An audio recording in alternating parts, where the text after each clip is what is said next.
So basically everybody watching this video, the reason that they have the clothes that they have on, the reason they had for breakfast what they had for breakfast, and the reason they had for dinner what they had for dinner last night is because existing neurological structures dictate those behaviors. So all of your behaviors in our world, in the biological world, all of your behaviors are dictated by your existing neurological structures. The only way you can change somebody's behavior is to change the structure. So all of our behavioral management programs, most of them really, aren't looking at the biological ways to change our structures so our behaviors change.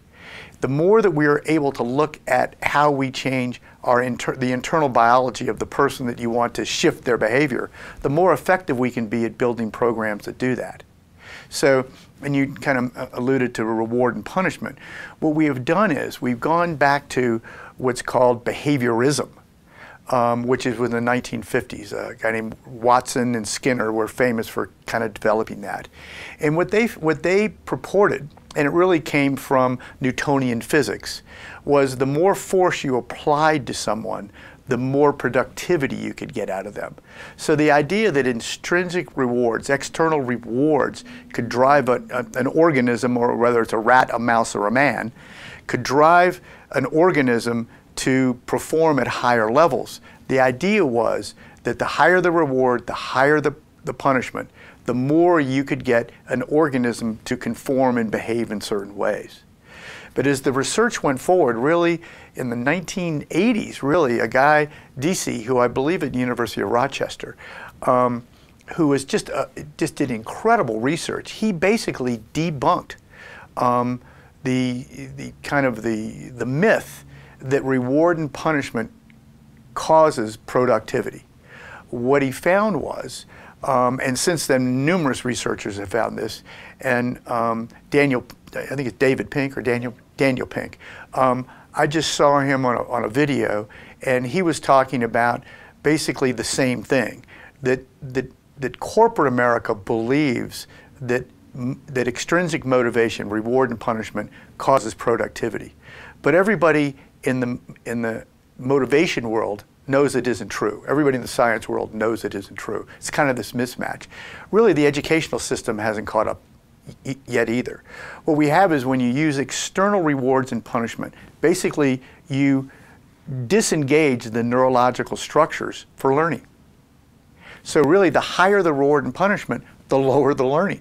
Not only the lower the learning, the lower the creativity, the lower the productivity, the lower the innovation, the lower the connectedness to your fellow man. What happens is the higher the reward and punishment, the more your peripheral vision in every arena limits. So if your goal is to get an A, I don't care about what I learned.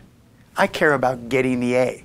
So, I drink a lot of coffee, I stay up all night. What I remember is all the mechanisms I used to get the A, not the information that allowed me to get the A. So really, reward and punishment is a dramatically ineffective way to create learning. Yet it's what we use, our whole system is based upon it. Conversely, the question is, what is the answer? If it's not reward and punishment, what do you do? Well, the answer is a thing called the meaning network. In every one of us, there's a group of structures that help us select in information into our brain structures that's meaningful. The more meaningful the information, think of your own life, the things that are meaningful to you. You don't really have to memorize. That information just selects right into your brain. I can read information on dopamine, serotonin, norepinephrine, different chemicals, and it selects right in. I don't have to memorize anything because it's highly meaningful to it, and I can use it in my life. Same thing with people that ride horses or learn how to fly fish, play golf. They're not memorizing how to hit the golf club. What they're doing is saying, oh, I ought to try this. It selects right in. So what happens in our educational system that we don't do is we don't ask the child, what is meaningful to you, so that they can access their meaning network and then wrap the information we want them to learn in that meaning.